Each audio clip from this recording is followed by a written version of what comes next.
Moth orchids, or Phalaenopsis to give them their proper name, are tremendously popular as houseplants.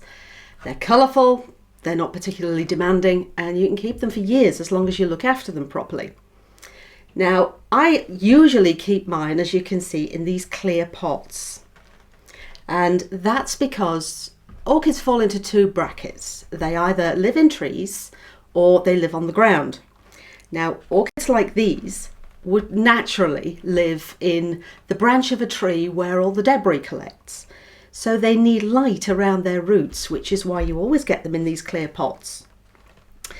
They also don't need a tremendous amount of water. And one of the main problems with these is that they die from either neglect, obviously, or too much water. You can actually be too kind to them. So this particular little fella I rescued from a garden centre. He was in the table where the non-flowering ones tend to end up.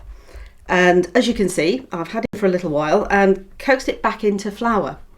So what I'd like to do now is repot it, but rather than just go for the standard sort of pot that the others are in, I'm going to put it into something a little bit more ornamental.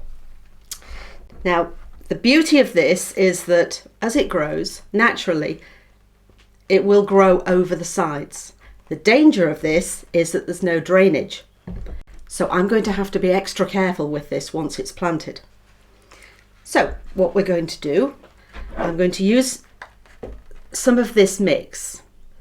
Now this is a mixture of large pieces of bark and pieces of an expanded clay aggregate. And the beauty of this is that it provides lots of air around the roots. And that's another danger for holding water. If there's too much soil compost around the roots, that's when the water builds up. So I'm going to put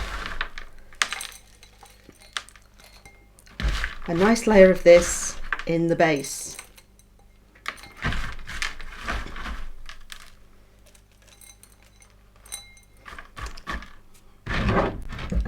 And then I'm going to very carefully take the pot off the plant. Always take the pot off the plant, never the plant out of the pot. Now, as you can see, we've got a good root system.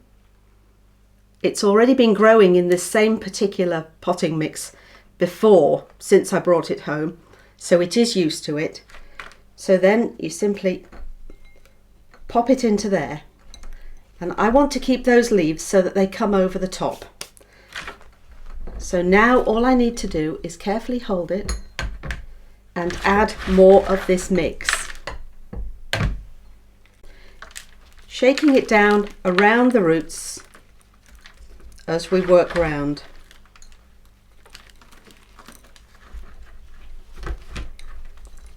Turning very carefully. Ideally you'd do this when the plant isn't in flower, because there's always a danger of actually knocking the little flowers off. Here we are, tap it down around the roots.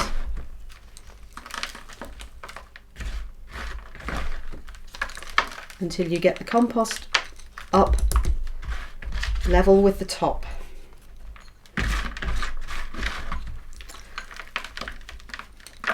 Always takes more than you think.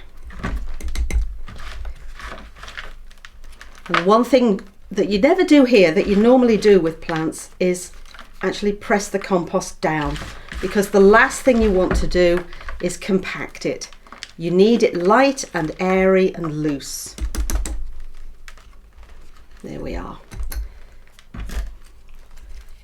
Now then, in the wild, growing up in a tree, what would happen is that the flowers would hang down. So I'm actually going to take the second one of those supports off this now.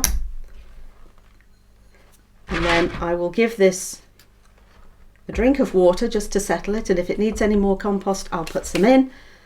But there we are. And you can keep it like that, or that is ideal to give to somebody you love as a gift. There we are, all done. If you enjoyed this video, please subscribe to our channel and click the like button below. It helps us know you're out there. Thank you.